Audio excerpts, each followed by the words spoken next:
Hello and welcome to the Vapor Shop video series. We're located at 144 Temple Avenue in Newnan, Georgia. You can find us online at thevaporshop.com or facebook.com/thevaporshop. That's spelled with an E, V-A-P-E-R. Today we're going to discuss the Kanger Subtank. We're going to build it, we're going to talk about what it comes with, what options you have, and we're going to talk about how well it vapes. Alright, thanks. Alright, now we're going to look at the contents of the box and packaging. I'm really impressed. It's a beautiful box. I know we're not going to vape the box, but, you know, it does look really good. So, there's a sleeve.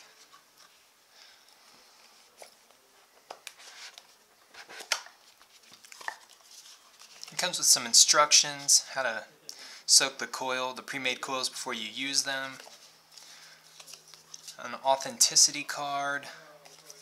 It shows you how to go on their website and check the serial numbers for what you've received and make sure that it's a legitimate product. This particular tank, as you can see, has no glass. It's because we took the glass off of this one. Alright.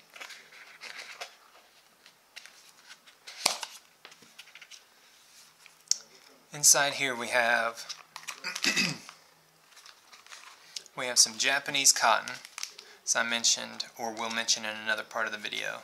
It seems to be good stuff.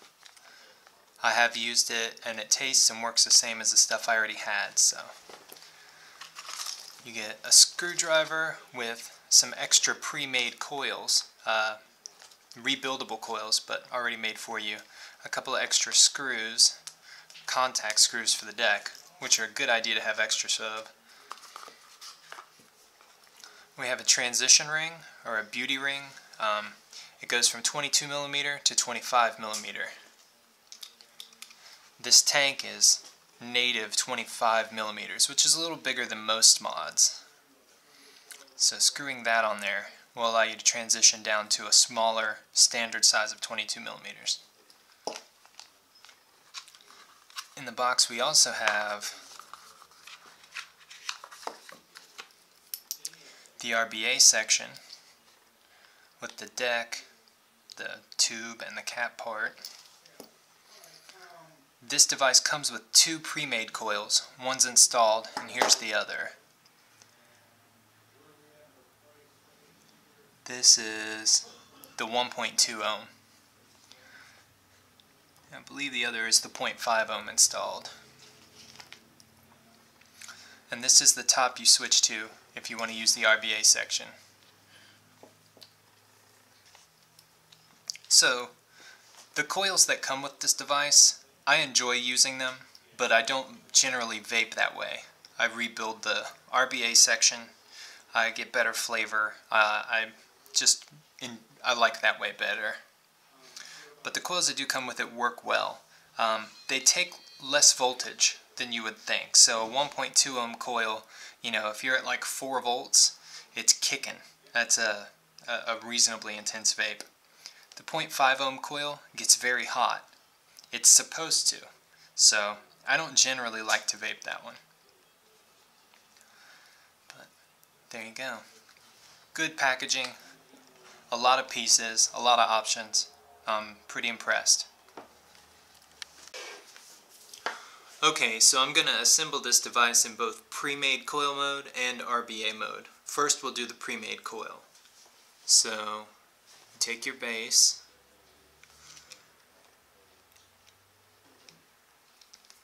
install a coil. This portion has two different tops, one for the pre-made coil and one for the RBA. The difference is the length of the post and size of the post inside.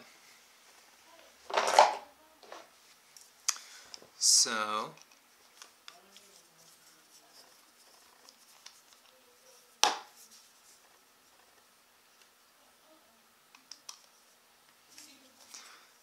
all you have to do is remove the two screws in the top.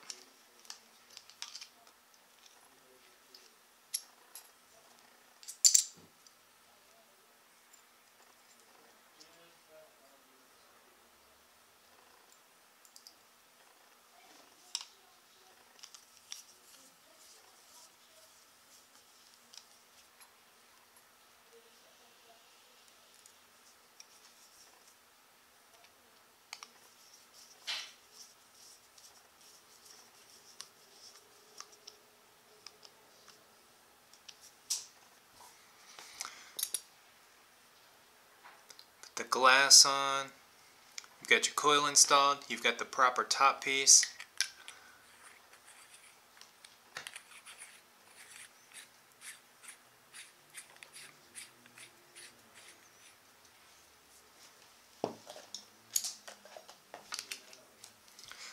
And that's what it'll look like with one of the pre-made coils installed. If you want to put the RBA section in, again, you have to replace this.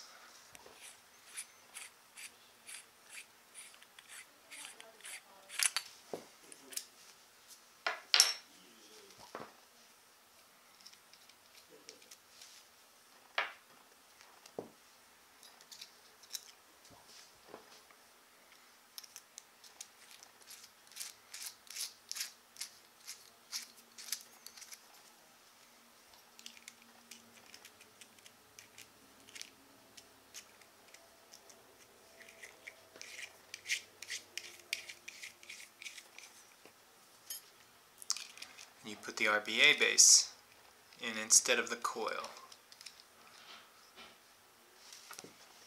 And now you need this top piece. So it'll look something like that. Alright.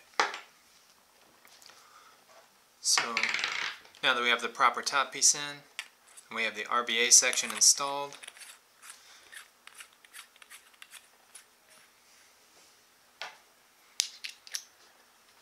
that's what it looks like. So with this section in, you're going to get roughly 3.5 milliliters to 4 milliliters because this RBA section takes up more room within the tank. With that other top piece and the pre-made coil, you get I believe it's like 5 milliliters or 5.5. It's a significant amount of liquid.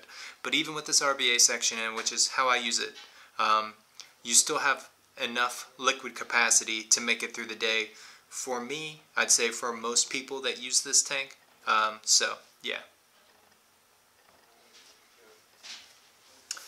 Alright, let's put a build in it. So I'm going to screw my RBA section into the base without the bell and the cap. And then I'm going to screw that into this just so it holds it for me. It's a little easier to work on.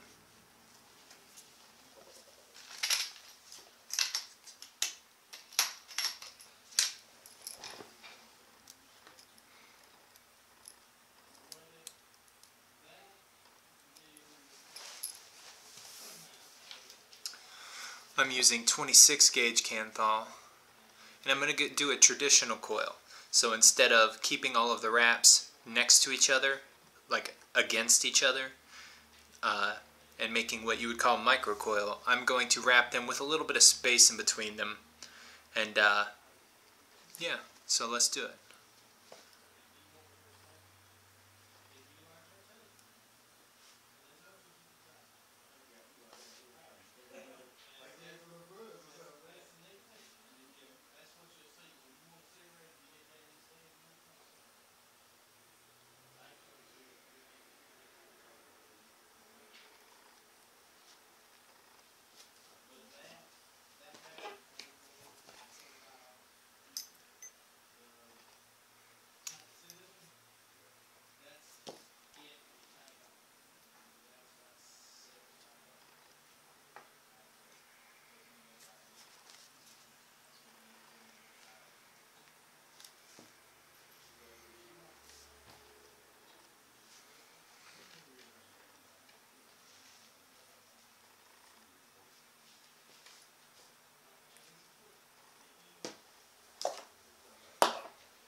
So that's what we got. After I install it, I'm going to straighten it up a little bit. I'm expecting this to come out at about an ohm, maybe 1.1, something like that.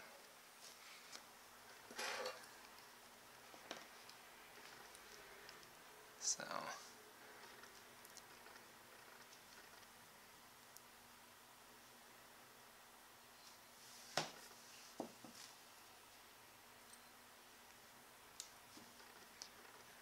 turn that around.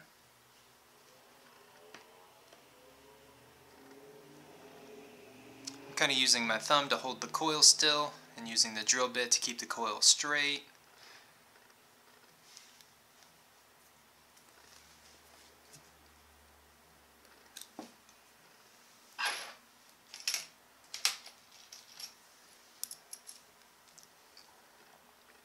I'm going to use this flathead screwdriver to bend these leads in a way that makes it easier to screw down. You'll see as I screw it down, I'll point that out.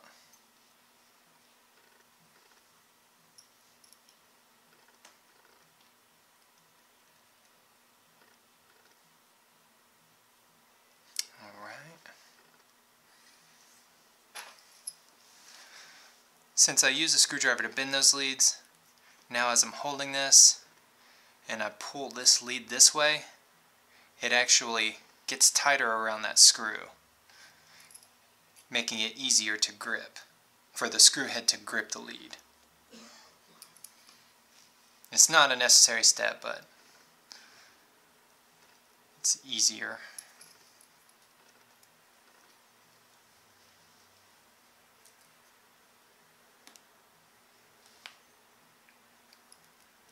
Like that.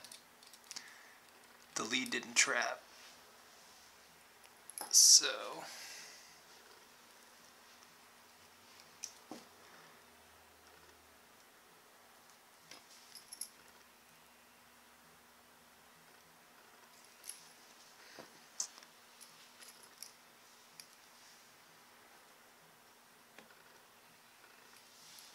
okay, there we go.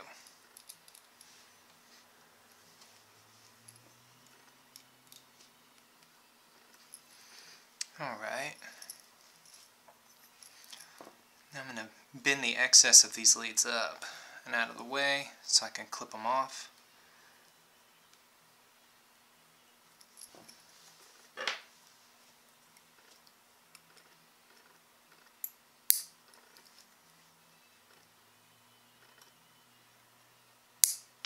Say hi, Holly. Hi. I'm hitting her with coil leads. Alright, so we got it screwed down. I'm just going to straighten it up a little bit. And the distance between the coil and the base, I like to raise that up a little bit to give the air that comes out of the air hole there a little, to be less obstructed. So, pull that up just a little bit.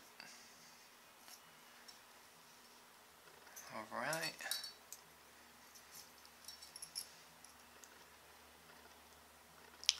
Just making sure the bottom of the coil is bent at such an angle that it's not close to the deck.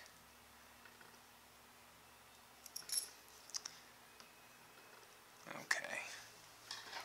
And since this isn't a micro coil and I've separated the wraps of the coil, I can go with tweezers or something and make sure they're even.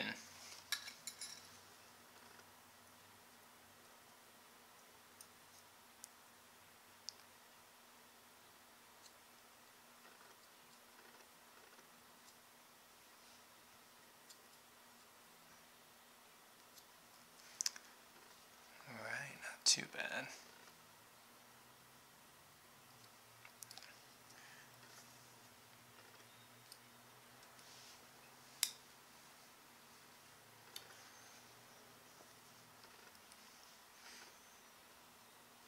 Alright, now I'm going to dry fire the coil. So I'm going to put the coil on the mod with no wick. I'm going to check the resistance, making sure it's a resistance I expect roughly, so that way I know that it's screwed down well. Make sure it's not a short or anything. I'm going to dry fire it to burn off any excess like oils from my skin or dust or anything that's on the coil.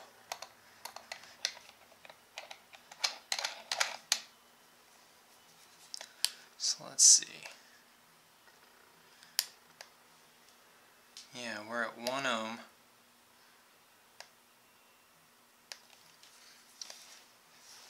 And it's firing even.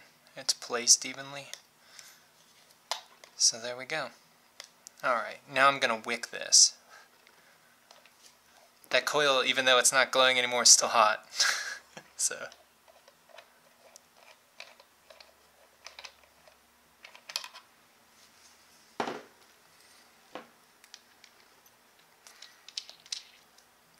Okay, so I'm going to use Kojindo Japanese cotton to wick this.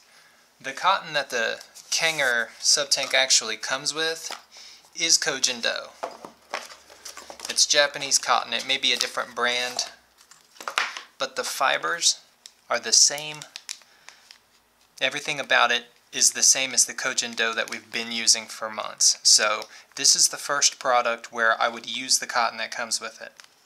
The cotton that comes with some of the other tanks is just standard organic cotton balls or whatever, and that's kind of dubious because there's no telling where they came from or what kind they are. But this looks exactly like the stuff I use, so I would be safe. I would feel safe using this.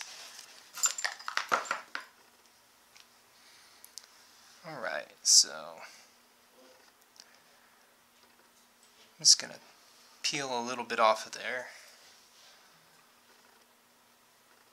And then I'm going to cut one end at an angle to make it easier to thread through the coil.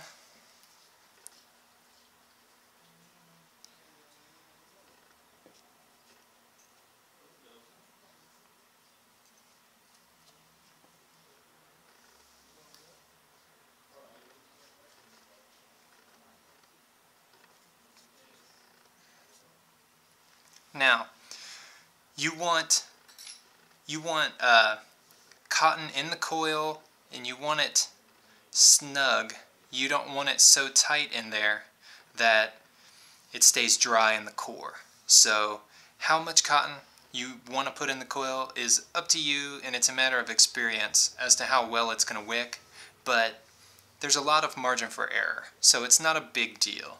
Just don't put entirely too much in there to where it's real tight, and if you don't put too much, it will soak in liquid well, and it will get liquid inside the coil all the way through the cotton. Too much will prevent it from soaking into there.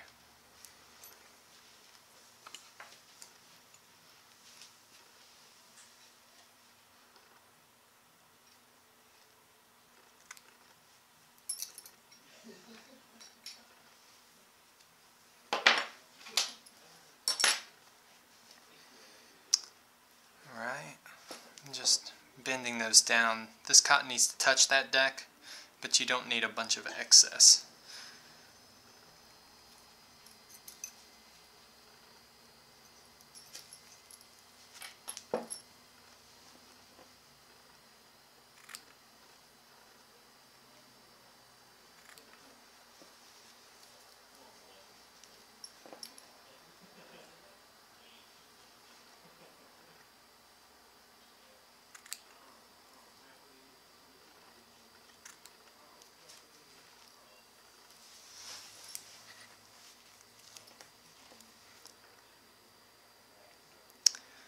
Alright.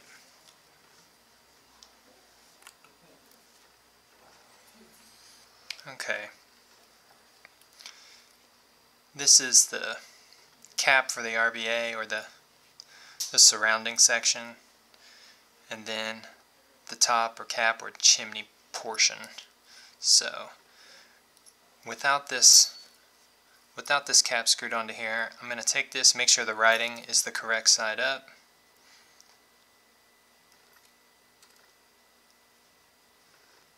Let the threads catch. Tighten that down.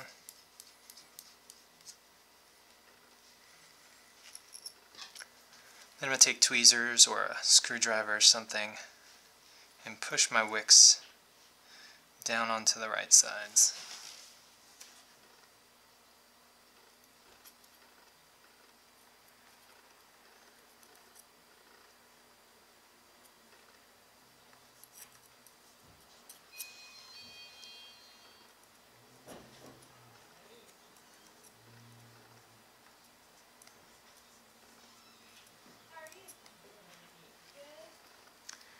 Right.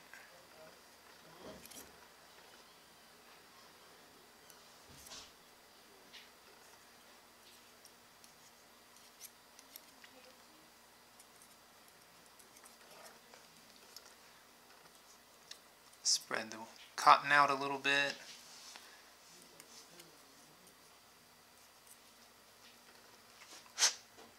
Alright, so you have something like that.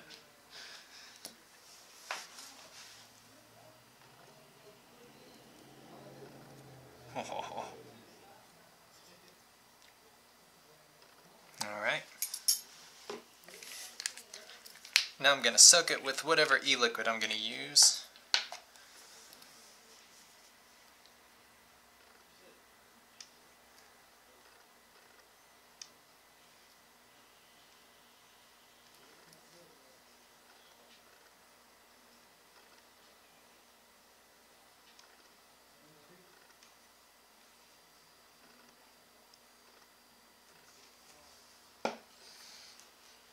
Put the top part on.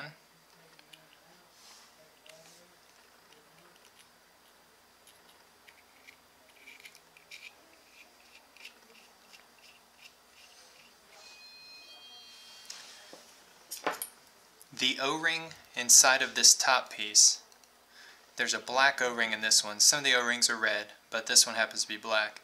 That O-ring is pressed into there. It appears to be by a machine. The way that this post fits into there, the tolerance is very tight.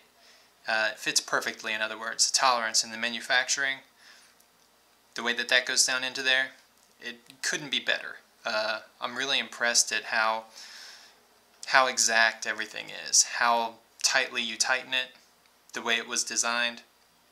It all just works really well. That's pretty amazing.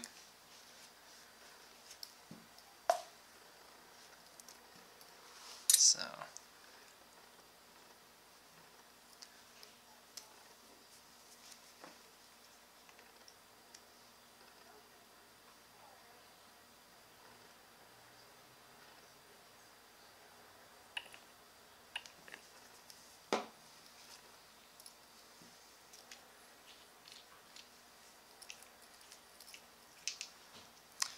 all right.